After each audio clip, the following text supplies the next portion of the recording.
Good evening. We are into the deep freeze. The temperature has been dropping throughout the day, and it's going to get even colder tomorrow. Environment Canada has issued 2 alerts for the area, one for the temperature, another for the winter storm that is expected on Sunday. We begin tonight, though, with the frigid temperatures. CTV's Beth McDonnell has been speaking with those dealing with this cold all day and mentally preparing for it to get worse.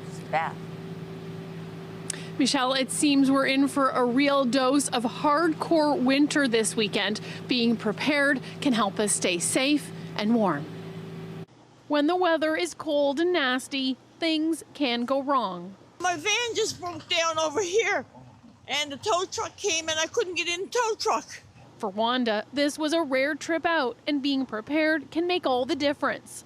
CAA says when temperatures slide into serious negative territory, it's important to pack an emergency kit, phone charger, snacks and water, and keep an eye on your vehicle's battery. Batteries only really last around 3 to 5 years, so take a little thought, think how long has it been since I had my battery replaced or tested, and then plan ahead accordingly, because you certainly don't want to be caught out in this. Being ready around home and for the road can also include having a good shovel, plenty of salt, and filling up your washer fluid. Doing shopping, whatever the wife needs me to do. When it's really cold, the ice is super hard and super great. And one of the best ways to stay warm is to keep moving. But when temperatures really drop, then you have to think about frostbite. First up, you want to bundle up. It's very important to layer and cover exposed skin. Frostbite can hit fingertips, toes, and your face in between 10 and 30 minutes. Think about what you're doing before you go to do it. Make sure you're dressed properly. It's all about prevention here. Make sure your facial areas are covered. Make sure you're well hydrated. There are people who really enjoy being out in the cool, crisp air. I like this. The wind is sometimes a bit much, but I like the blue sky, and the ice is really good. This is the best that's been here all winter, so that makes it worthwhile doing. We're just talking about Canada and the extremes. Super hot, super cold. That's what makes it exciting. Beautiful winter day. Lots of space on the rink, so get some laps in. It's great. It's not going to last that much longer, so you need to take advantage of it when you can. But for Wanda, the snow and cold is miserable. Oh my God, it's terrible. It's absolutely terrible. I stay home most of the time because I can't get out and it's so slippery and everything, right? It's the kind of weather that makes many of us hibernate. The kind of weather that's easier to handle when you're safe and warm. The young and old may need to take extra care. People can tolerate the cold differently. CAA says clicking or grinding could be a sign there is a problem with your battery, and even perfectly new batteries can be problematic in these very cold temperatures. Reporting live, I'm Beth McDonnell. Nathan, back to you. Thank you, Beth. And it's not just the cold. We're expecting another dumping of snow Sunday. City officials preparing to keep things on track for the morning commute on Monday. CTV John Musselman is live tonight with more. John. Nathan, the city says it had a news conference this afternoon saying it's prepared to offer more spaces for people who need shelter from the cold. It also says it's ready to deal with this snowfall. For many, it's the kind of day that hurts just stepping outside. Bitterly cold temperatures that are going to continue for several more days. It could feel close to -30 overnight. The city says it has added an additional 117 shelter spaces, bringing the total to 540 spaces in response to this cold weather. So our street outreach teams, double in size in weather like this. So they're out there, their main focus, connect with people they see, offer them supports, try to get them to come inside. For homeowners, people should be ready with extra blankets and heating pads. The city is also reminding landlords that they are responsible for providing heat to a minimum air temperature of 21 degrees Celsius from October 1st to May 15th. And any resident with concerns about inadequate heat, gas, or hot water should speak to their landlord or property manager. And if it hasn't been resolved within 24 hours, contact the city at 311.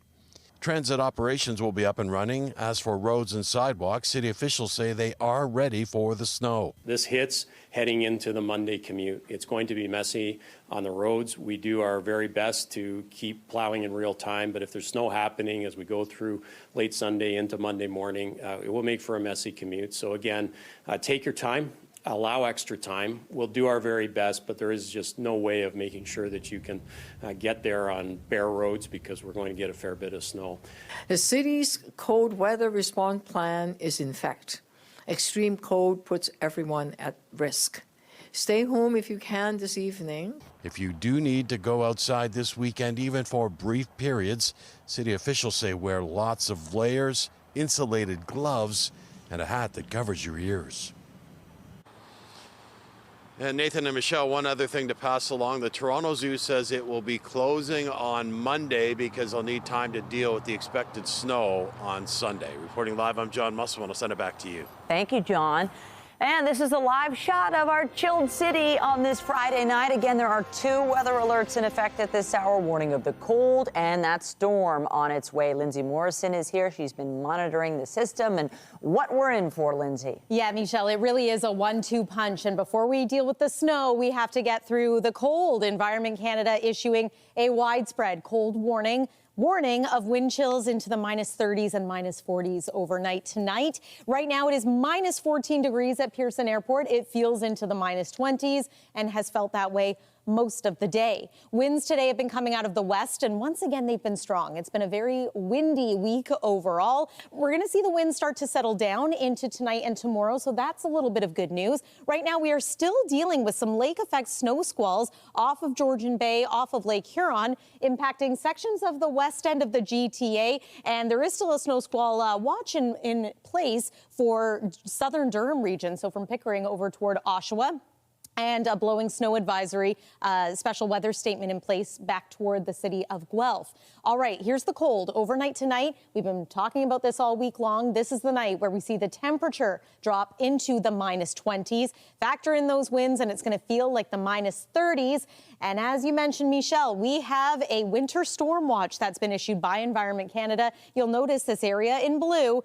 These are the areas that are going to be the most impacted by Sunday's snow, and communities along the perimeter under this special weather statement also expecting snow, but maybe not quite as much. So 20 to 30 centimeters possible for sections of the GTA, 10 to 20 centimeters of snow elsewhere. We'll give you an idea of how long this cold snap is going to last coming up. But for now, I'll send it back to you. All right. Thank you, Lindsay. And this blast of winter weather is also having an impact on roads north of the city, leading to several crashes. Here are a few images from one of the scenes, a major pileup on Highway 11 between Orillia and Barrie. This happened just before 10:30 this morning. Local fire officials say 30 to 40 vehicles were involved, and at least 3 of them caught fire from a gasoline tanker that ignited. 6 people were transported to hospital, while dozens of others were relocated to warming centers. All lanes remain closed in the area. Conditions weren't any better on the other side of Lake Simcoe. Police responded to a 9-vehicle crash in Beaverton on Highway 12. This was just before noon between Durham Region Road 23 and Thora Concession Road 9. Police say 4 people were taken to hospital with minor injuries, and there was blowing snow and slick conditions in the area at the time of this crash. Meanwhile, they're bracing for a monster storm below the border. Tonight, millions poised to be impacted by a system packing potentially catastrophic ice and snow. We'll have that coming up. But first, one of the most wanted men in the world is a free man no more. Former Olympic snowboarder and alleged drug kingpin Brian Wedding is tonight in police custody. U.S. law enforcement announced his arrest this morning, captured in Mexico, where it's believed he'd been hiding for some time. CTV's Kamal Karamali has the latest.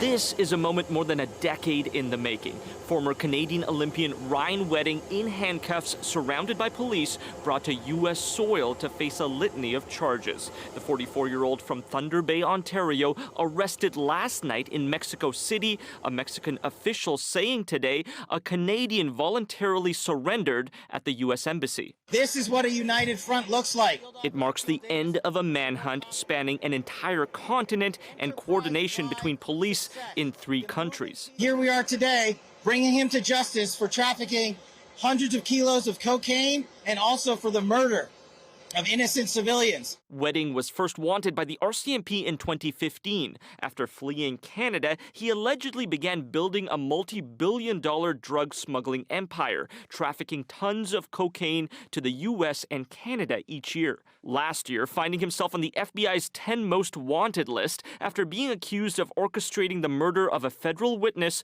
who was set to testify against him. He allegedly ordered a hit on a home in Caledon, Ontario that mistakenly resulted in the killing of an innocent family. The Bureau offering a $15 million reward for his capture, the heat ramping up in November when RCMP arrested several of his associates in Canada and Mexican authorities seized millions of dollars of his assets. You're going to find a lot more other individuals who are going to come forward and say, listen, I'd rather give you the information. I'll tell you, I'll testify. Just don't put me in jail. We will not comment on anyone regarding the rewards. Few details released by officials today, with many left waiting for answers, including those who knew him. In some ways, I can understand, the path that he took just because of the lack of funding in Canadian sport in general. Wedding will be held in custody over the weekend, facing a list of charges related to murder and drug trafficking, with his first court appearance slated for Monday morning. Kamal Karamali, CTV News, Toronto. Ryan Wedding is accused of masterminding murders in Ontario as part of enforcement for his sprawling drug trafficking organization, and several Canadians have been caught up in the dragnet. Our John Woodward joins us live now from outside the courthouse at 361 University. And John, what can you tell us about the Canadian side of things? Michelle, by our count, there are at least 16 Canadians that have been arrested. Some of those also charged in the several murders that have taken place in the GTA, with one of the victims' parents telling us they're happy the man that is believed to have organized that murder is behind bars. Multiple victims targeted on Ontario streets, including Jagtar Sidhu and his wife Harbhajan Sidhu, gunned down in November 2023 in Caledon.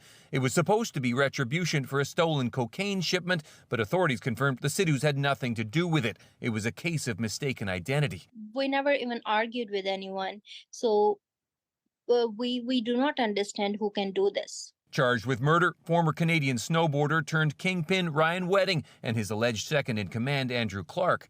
Also killed Randy Fader in Niagara Falls in 2024. Court documents link one of the men charged to Wedding's organization, his mother posting to social media, "I can't thank USA enough for their efforts in getting Ryan Wedding. It means the world to the family." We've arrested 36 people for their role in this organization. Canadians were caught in the investigation too, including truckers, some convicted of bringing cocaine north of the border in hidden compartments in semi-trailers. Whoa. This video of the operation in Florida that arrested a Montreal landlord and music producer, Naheem Jorge Bonilla, charged with drug trafficking. There's also an alleged hitman and the blogger accused of giving him a photo of the witness he would shoot, as well as a high-profile defense lawyer in Ontario accused of giving the legal advice: kill the witness, no more case. He's on bail for $5 million. We've seen mountain of drugs, cash, weapons. We seized the Mercedes-Benz, estimated over $15 million. We seized dozens of motorcycles worth approximately $40 million, and other valuable artwork and jewelry. Much of those valuables traceable to alleged money man Roland Sokolovsky. He's asking for bail too, a publication ban in place in case Wedding or his associates decided to kill any witnesses there too. That's very significant. I mean, this is a dangerous man and part of a huge organization. An organization that does have some members still at large, including Tommy Demorzi, Bianca Canastillo Madrid, and Gennady Bilanog. Canadian courts are now working to process the extradition requests of many of those Canadians with the intention by the authorities that they will join Ryan Wedding in California. For example, Sokolovsky's decision on his bail hearing is expected next month. Reporting live from 361 University, I'm John Woodward. Nathan, back to you. Thank you, John. Still to come, a warm welcome or a frosty reception. Former Leaf Mitch Marner returns to Toronto for the first time since his dramatic exit. A group of Ontario civil servants and their supporters took part in a rally. Now, they were protesting the province's decision to end hybrid and remote work for the public service. Hey, hey! Ho, ho! RTO has got to go! Hey, hey! Ho, ho! The Ontario Public Service Employees Union has gone to the province's Labour Relations Board to challenge the decision, which requires 5 days of in-person work. OPSEU President J.P. Hornick says the mandate was imposed without consultations and doesn't benefit Ontarians or civil servants. These workers' voices have been ignored. We have over 10,000 alternative work accommodation forms that have gone in as a result of this ridiculous mandate, forcing people back to work 5 days a week, acting like they haven't been working 5 days a week for years. The hybrid work works. There is no need for this new mandate to force people back into offices that in some cases don't even exist. The province says its workplace attendance policies align with other jurisdictions and organizations in the country. The Ontario Hospital Association is urging the province to provide more predictable funding, warning the sector already faces a $1 billion structural deficit. The OHA outlined its concerns in a submission ahead of the spring budget.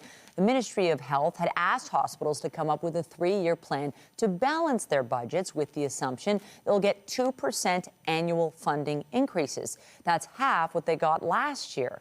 The association's CEO, Anthony Dale, says hospitals have already started making some lower-risk cuts, but patient services and programs could soon see impacts. A spokesperson for Health Minister Sylvia Jones said the government is working with hospitals to plan for long-term stability that ensures high-quality care. Canada's Prime Minister has not yet responded to the latest shot across the bow from Donald Trump. The U.S. president posted this on Truth Social today, saying, Canada is against the Golden Dome being built over Greenland, even though the Golden Dome would protect Canada. Instead, they voted in favor of doing business with China, who will eat them up within the first year. Mark Carney didn't speak this afternoon following the end of a 2-day cabinet retreat. Yesterday, the Prime Minister dismissed Trump's claim that Canada lives because of the United States. That comment by the U.S. president followed Tuesday's speech by Carney at the World Economic Forum that was interpreted by many to be directed at the United States. An invitation to the PM to join Trump's Board of Peace was later rescinded. Protecting Canada's sovereignty was a key topic at that cabinet retreat, and nowhere perhaps is our national security under threat more than in the Arctic. Canada's role there is being scrutinized by allies and adversaries alike. With more on what our troops are doing, here's CTV's Heather Wright. Well, we are here with Joint Task Force North in Yellowknife, some of the members of the Canadian Armed Forces deployed up here in the north. And with so much attention on the Arctic and Arctic security, we know that protecting Canada's Arctic is not just having radar systems or having military bases, it's also having a presence. And so that's what these members are doing today. They're out on the snowmobile, they're doing training exercises, part of this ongoing deployment in the north, and it's also getting used to living and working and serving in these harsh conditions. It's minus 30 right now, minus 40 with the wind chill, and that's something that these troops, that these Canadian Armed Forces members have to deal with every single day as they are out here serving in the Arctic and having a presence here in Yellowknife and beyond. Visibility, presence, definitely one, our part of our mission here. And we're covering like 40% of Canada's landmass, 75% of its coastline, and through 4 time zones. The federal government has committed to spending billions of dollars more on the Canadian Armed Forces, and that includes money for Arctic security. And even earlier this week, Prime Minister Mark Carney said part of solving the crisis with Greenland is beefing up security here in the north. Heather Wright, CTV News, Yellowknife. The family of a Canadian found dead on a beach in eastern Australia this week hopes to bring her remains home next week. They're also hopeful they can attend a smoke ceremony for Piper James in Australia before her body is returned to Canada. Police in Queensland state say the 19-year-old from Campbell River, BC, went out for an early morning swim on a beach Monday. An autopsy found physical evidence consistent with drowning and injuries consistent with dingo bites, but the bites are not likely to have caused immediate death. Her body was discovered surrounded by a number of the wild dogs. Officials are awaiting pathology results, which are expected to take several weeks. Ukrainian, Russian, and U.S. envoys met in the United Arab Emirates today, the first known instance that the Trump administration has sat down with both countries. Ukraine says the future of its eastern Donbass region will be a key focus of the discussion in Abu Dhabi. Kyiv insists it's too early to draw conclusions about the content of today's negotiations, but says peace proposals are nearly ready. The White House described the talks as productive and said they will continue tomorrow. Now more on the weather, and more than half of the United States is bracing for possible ice, snow, and freezing temperatures from a massive winter storm. I am declaring a state of emergency in the District of Columbia, effective now. We are also requesting vehicle support from the D.C. National Guard to ensure our first responders are able to move around the city during the storm. People from Texas to New England are stocking up as at least 177 million Americans were under watches or warnings for ice and snow, and more than 200 million were under cold weather advisories or warnings. In many places, those overlapped. The storm is forecast to move into the south with freezing rain and sleet, then into the northeast, dumping about 30 centimeters of snow. Federal officials have more than 7 million meals ready, along with 600,000 blankets and 300 generators. More than 1,000 flights were delayed or canceled in the U.S. today. Airlines and airports are already making preparations for the impact of the severe winter weather on both sides of the border. Make sure you check with your airlines. And we do have some cancellations, arrivals and departures already.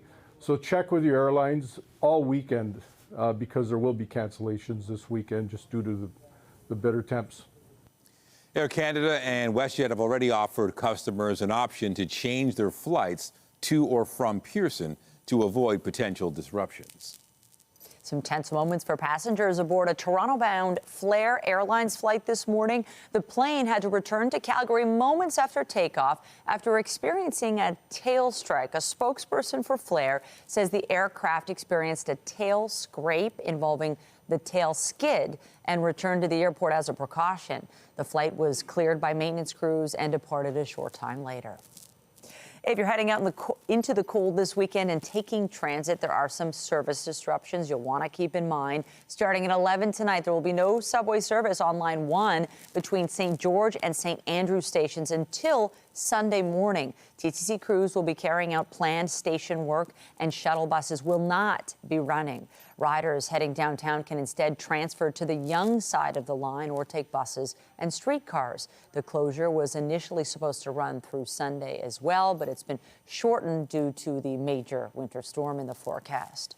And similar to last weekend, Metrolinx is adjusting service on the Lakeshore West line as it replaces the Etobicoke Creek Bridge. Trains will run in two sections between Niagara Falls and Oakville Go, and once an hour between Mimico and Union. Replacement buses will bridge the gap, but they'll only stop at Oakville, Clarkson, and the Union Station bus terminal. There will be no GO service at Port Credit or Long Branch. All right, he's back for the first time since being traded to the Las Vegas Golden Knights. Mitch Marner is back inside Scotiabank Arena. He arrived with his team late this afternoon ahead of tonight's game against the Leafs. It's a familiar walk for the former Leaf, but for the first time, he headed to the visitors' dressing room. And it's a homecoming for Marner, who is a Markham native, but after more than 650 games with the Leafs, it's the first time he won't be in the familiar blue and white. Tough to get used to him in that yellow, yeah. But what's yet to be determined is how fans will welcome him back when he takes to the ice. Here's CTV's Mike Walker. Mitch Marner's return to Toronto is one of the most anticipated games of the regular season for Leafs Nation. The big question, how will fans welcome Marner? I think there'll be people that love him and miss him, and I think there'll be people that don't like him, and I'm sure a jersey or two will be thrown. I think they're going to give him not a very warm welcome. This is the game Tommy Drake and his son Sawyer circled on their calendar. They made the trip from PEI. We're big Marner fans for a long time, so we're excited to see him back in Toronto play. It's going to be good to see him even on another team. Marner's 9-year tenure with Toronto ended this summer following a sign-and-trade deal with the Vegas Golden Knights. Marner says he's not sure what the reception will be, but believes the tone will be set early. see as soon as warm-up starts. But yeah, just excited to go back there. Yeah, that building's meant a lot to me. A lot of booing for sure. Why is that? I don't know, just like hometown kid, like everyone thought he'd, retire here. But Lucas admittedly has mixed emotions. He says tonight will be the last time he wears his Marner jersey inside Scotiabank Arena. I wish he stayed, but it is what it is. I'm not going to be booing, but I'm also not going to be cheering for him. The Markham native was drafted 4th overall by the Leafs in 2015, is ranked 6th on the franchise's all-time points list. But he was scrutinized by fans for the Leafs' failures in the playoffs. Asked to reflect on his time in Toronto, Marner said he wants to move forward. Don't want to look back anymore. Don't want to look in the past. I feel like if you look back, you'll not focus on what's in front of you. Fantastic job for Toronto, and I think it's just a great player, and he should be cheered. The Buds' OT loss in Sin City last week may be an indication of how Leafs Nation may respond. The small contingent of Toronto fans there booed Marner at every opportunity. Leafs fans are loud. They let their feelings be known. Golden Knights fan Jessica Rassier was at that game. She is among a group of Vegas fans who have made the trip to Toronto to show their support for Marner. Hopefully see a warm welcome, but I get it. And I want to sort of show the support. Marner and Leafs Nation will have one more opportunity to reflect on the past. The Maple Leafs are expected to honor him tonight with a video tribute. Mike Walker, CTV News. And I'm Pat Foran. Coming up on Consumer Alert, it's going to be a cold weekend, and you may end up having to shovel snow. If you're tired of the back-breaking chore, it may be time to upgrade to a snowblower or an electric power shovel. Researchers just put them to the test. All of that story, that's just it. And we are not the only ones feeling the chill. Bitter wind chills can be found right across Canada and into the southern United States. So that storm we talked about a little earlier in the newscast, that colder air is influencing it in a big way. Could be an historic ice storm for the deep south. For us here in the province of Ontario, this is just a snow event, which is a bit better than the alternative. But yes, it could be another significant snow for us. We will take you through this weekend weather forecast after the break.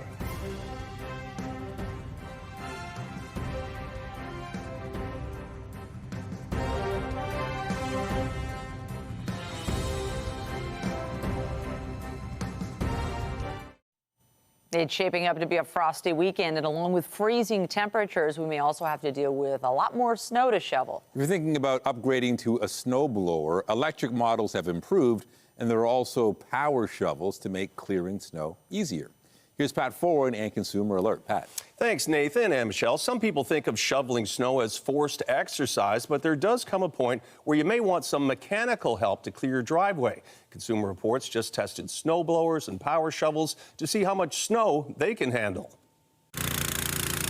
Following a snowstorm, if you own a snowblower, you'll be the envy of the neighborhood, but they're a big investment, so you want to make the right choice. That's why before the first snowflakes fall, Consumer Reports tests them with sawdust. We use wet sawdust to test snow blowers because it has the consistency of snow. Testers look at how fast they'll remove the snow, how far it throws the snow, and how each snowblower handles the dreaded plow pile at the end of your driveway. Snowblowers are very serious investments, especially if you're buying a 2-stage or 3-stage model. In general, they only make sense if you have 3 or more serious snowfalls a year and you don't want to be beholden to a plow company. 2-stage snowblowers are ideal for bigger jobs and will typically clear snow faster and throw it farther than single-stage blowers. They're also better on hills and gravel driveways. The latest tests find gasoline-powered snowblowers continue to outperform electric and battery-powered models. However, battery-powered snowblowers have improved. Battery-powered snowblowers are finally starting to catch up to gas models. There is an affordable tool that can help you avoid shoveling that doesn't cost a fortune. This year, researchers also tested battery and corded electric power shovels. Power shovel sort of looks like a light-duty snowblower, and it's really a hybrid between a snowblower and a traditional shovel. They're designed to go places where a snowblower would be overkill, like a short walkway or an elevated deck. This $300 battery-powered Greenworks was the best of the bunch, but keep in mind these power shovels are heavier than a regular shovel, still require some muscle, and are only truly effective for 15 centimeters of snow or less. If you're only going to buy one type of shovel, this type is the one to get. It works for a variety of conditions. It's wide, so you can lift up a lot of snow, and it even has a steel lip here for getting through compacted snow or light ice. Another useful tool, getting help from everyone in your household and making clearing the snow a family affair. And the late summer and early fall is considered the best time to buy a snowblower, but retailers also want to clear out their inventory in the late winter and spring. You could get a discount, but some popular models may already be gone. On your side, I'm Pat Foran. If you have a consumer story idea, email us at alert@ctv.ca. All right, to the forecast. If you've got plans for this weekend, you might want to reconsider them. There's a lot going on. I think a lot of people right now are trying to figure out, okay, do we still go skiing? Might the snow impact school? These are, really cold temperatures and a lot of snow potentially. Yeah, these are all valid questions and concerns. It's interesting. Ski country is going to be less impacted by the snow this time around. In fact, it's looking like the west end of the GTA could bear the brunt of the snow on Sunday, whereas with the last big storm, it was more of the North GTA and East End. We are on the north side of this massive low pressure system stateside. So again, this is mainly going to be a snow event for us here in Canada, but it's also going to be very windy, hence the winter storm watch that was issued as opposed to simply a snowfall warning or watch. We'll begin though with the cold warning because that comes first, and we're already feeling it tonight. It feels into the -20s out there, but what we're concerned about tonight is wind chills into the -30s and in some cases even into the -40s. It feels close to -30 this hour in Ottawa. It feels like -35 in Timmins, and it feels like -41 in Moosonee at this hour. So it's not just us in the south. It's been very cold the last day or so in northern Ontario and bitterly cold in parts of Saskatchewan and Manitoba. I'm here to remind you of the fact that our average daytime high this time of year is -2 degrees. We spent this afternoon at -14 degrees, feeling into the -20s. This isn't record cold, and that's worth pointing out as well. The record to beat today as far as a low is concerned is -31.1 degree. We're not going to drop that far, but again, it is going to feel like it. -22 is our forecast overnight low here in Toronto, but again, Peterborough, Bancroft, those wind chills could make it feel closer to -40. A frigid start to the day tomorrow morning. So if you're out and about early Saturday, boy, you're going to feel that. We actually do improve a little bit in the afternoon compared to what it was looking like the last day or two ago. -12 is our forecast daytime high, still likely to be our coldest daytime high of the season so far. And we will have some sun, bit of an increase in cloud cover as the day goes on. I also want to mention that the winds are finally going to ease into the day tomorrow. That puts an end to this multi-day snow squall event that we've been dealing with. And it's going to make things a little bit easier as we make our way through the second half of the day on Saturday. But we're still seeing some snow squall activity, at the very least some flurries and some blowing snow west end of the GTA, Barrie over toward Oshawa.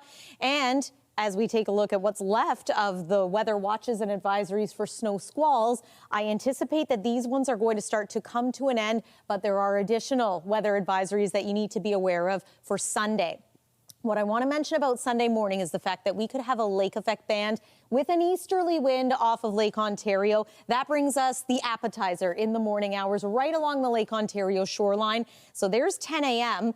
Then this system arrives from the south. We're going to be dealing with widespread snow by the early afternoon into the evening. Conditions are going to start to taper off late evening and overnight, but I would still expect that Monday morning there will be travel impacts, maybe some bus cancellations as a result of what could be 20 to 30 centimeters of fresh snow for the areas included in this winter storm watch. Along the perimeter of the GTA, you'll notice this special weather statement. That's 10 to 20 centimeters of snow that Environment Canada is forecasting. Our current model shows a little less for the city of Toronto. But again, if we do get some lake enhancement, if we do get those squalls off Lake Ontario, you can expect those numbers to be higher. And gusty winds means reduced visibility and overall just not pleasant for being outside Sunday afternoon and evening. Monday, leftover flurries, and then just want to mention for next week that we remain cold, not as bitterly cold as this weekend, but looks like below seasonal through to the end of January. That's your look at the weather for now. Nathan, over to you. Thank you, Lizzie. Also tonight, the long-term risks after a concussion. A pair of studies reveal how people who've experienced one may be more prone to long-term disability after a crash and more susceptible to Alzheimer's.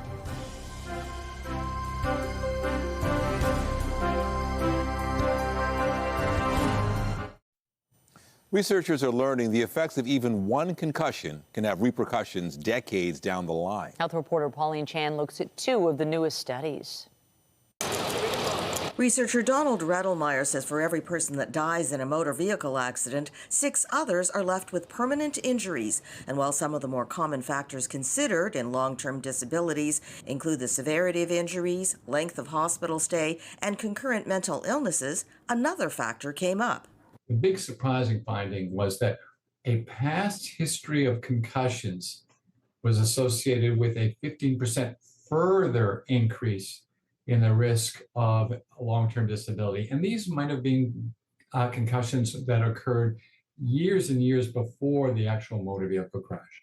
Redelmeyer says the message goes beyond trying to avoid getting into a car crash. If you have had one or more past concussions, drive safely, especially late at night, which we found were associated with the highest risks of long-term disability. Suggesting that once you've had a concussion, you may not be exactly the same, even though you feel the same, you just don't have that same reserve capacity to recover from the next bad thing that comes along. Another study looking at the long-term impact of concussion is out of the University Health Network. Even just that repetitive head impact where people don't even realize that they're having a concussion could be setting you up for delayed neurodegeneration decades later.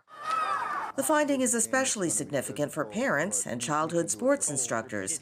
Dr. Carmela Tartaglia cites sports like boxing, hockey, football, rugby, and soccer, especially for girls, who she says are especially vulnerable to concussions. The message from Tartaglia's study? Even one concussion can put you at risk of dementia. And so, of course, this idea that you have to protect your brain throughout all of your life. She hopes attitudes, especially in sports, which are most likely to be a child's first exposure to concussions, will continue to evolve. For example, setting age limits to begin heading the ball in soccer. Pauline Chan, CTV News. A growing body of research has found that cancer and Alzheimer's disease are rarely found in the same person. And now a new study is shedding light on why that may be. Scientists in China implanted several types of human tumor into lab mice designed to develop Alzheimer's. But they found that they didn't grow the brain plaque typically associated with the disease. Instead, they found the presence of cancer inhibited the growth and actually helped get rid of the existing plaque in the mice. The findings were published in the journal Cell, and the authors say they could inform new Alzheimer's disease treatments. After the break, kicks instead of sticks. A national report suggests kids are choosing the field instead of the rink. Why soccer is attracting more young people than hockey.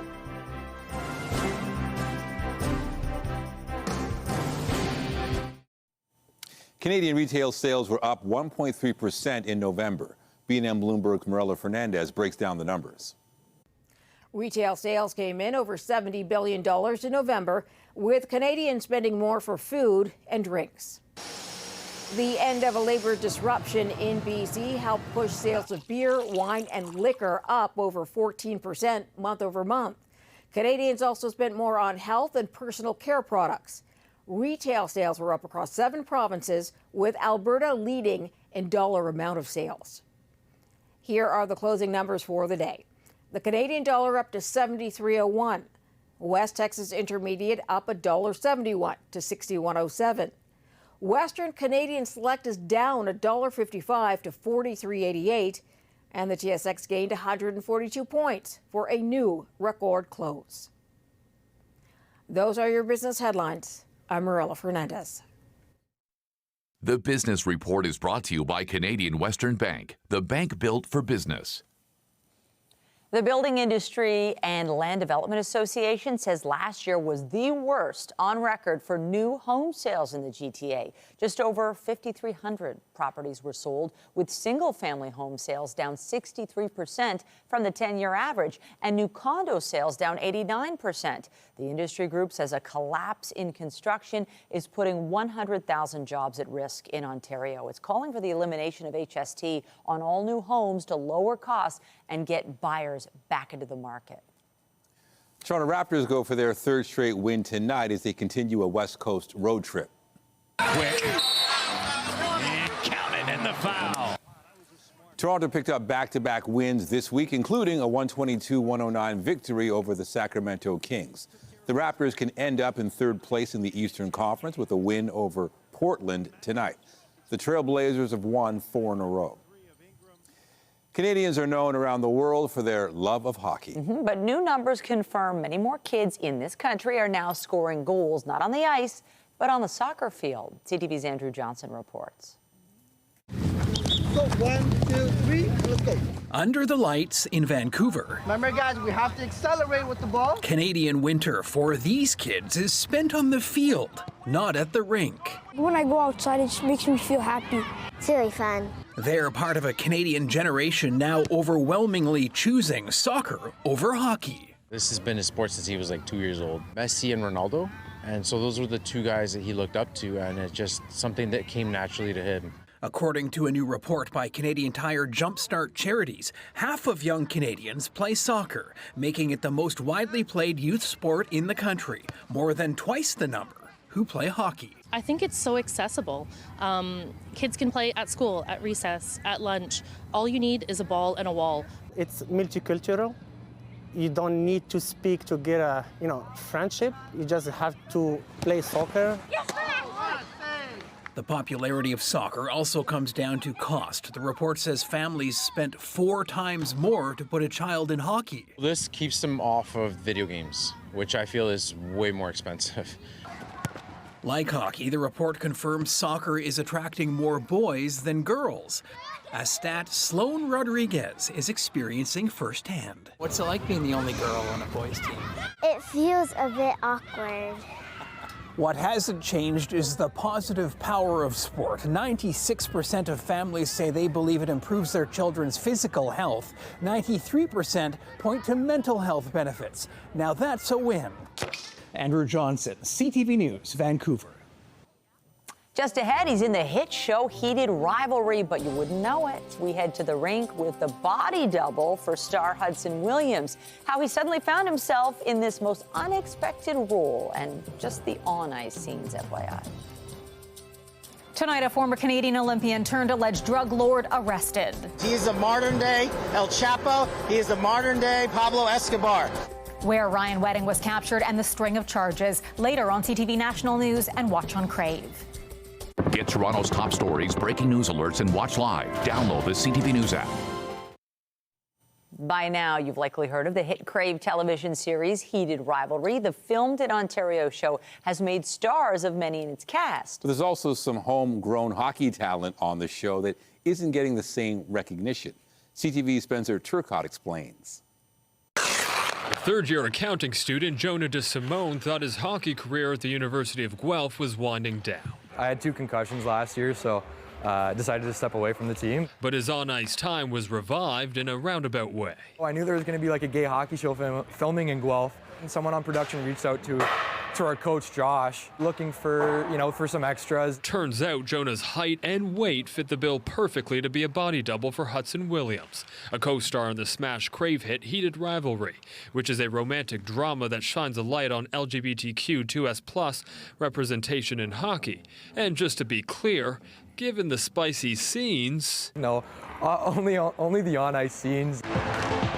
When audiences see Hudson Williams' character Shane Hollander showing off his skills on the ice, it's actually Jonah. For the All-Star sequence and one of the first 2 episodes, I spent like an hour working with Hudson on how would it look when I'm shooting? He says the actor was receptive to learning the mannerisms of a hockey player. They had to ensure everything was identical between them for scenes where Jonah stepped in, how their sticks were taped, how their skates were tied, and even the chirps. I get chirped for being a bad chirper. He gave me the lowdown of the situation. I would say go home, right? I think it's a good chirp. And apparently everyone thought it was very fitting for the character that he's a bad chirper. And I was like, I thought it was kind of good. The show has been greenlit for a second season, and Jonah is hoping he'll be back as a body double. I'm just waiting for the call, and I'll come back with some better chirps for next season. Spencer Turcotte, CTV News, Guelph. It's a pretty cool story. You wouldn't know unless he actually told you. I love that. Glad, nice to meet Jonah there. And I got to say, the whole city feels like it's on ice right now, and that's going to continue through the weekend. It is. So cold warning in place. That is round one in this 1-2 punch this weekend. So here's what that looks like. And really, it is the entire province of Ontario under this warning. But this is warning us here in the GTA of wind chills overnight tonight near -30, -40 in some communities. Waking up tomorrow morning, brutal cold. There will be improvements as the day goes on. Forecasting an afternoon high of -12 degrees, mix of sun and cloud. There will be an increase in cloud cover as the day goes on, but the winds are going to ease as well. Here's a look at the winter storm watch that's in place for the city of Toronto and much of the GTA. That's the area in light blue. Outside of the GTA, that is a special weather statement. No matter where you are, we are expecting this to be another round of measurable snow. And again, this is for Sunday, anywhere from 10 to 30 centimeters of snow, depending on where you're joining us from. Likely impacting us into Monday morning, but improving Monday, just some lingering flurries. And the cold, we will remain below seasonal right through next week, but at least it won't be as dangerously cold as this weekend. Take care throughout the weekend, everyone. Stay safe. Michelle and Nathan. Appreciate the heads up. Thank you, Lindsay. That's it for us, but be sure to join Heather Butts tonight at 11 for CTV National News, followed by Zoraida Allman with your next local newscast at 11:30. Meantime, our coverage continues anytime on CP24 and at ctvnewstoronto.ca. For Lindsay Morrison and all of us here at CTV News, thanks for watching and have a great night.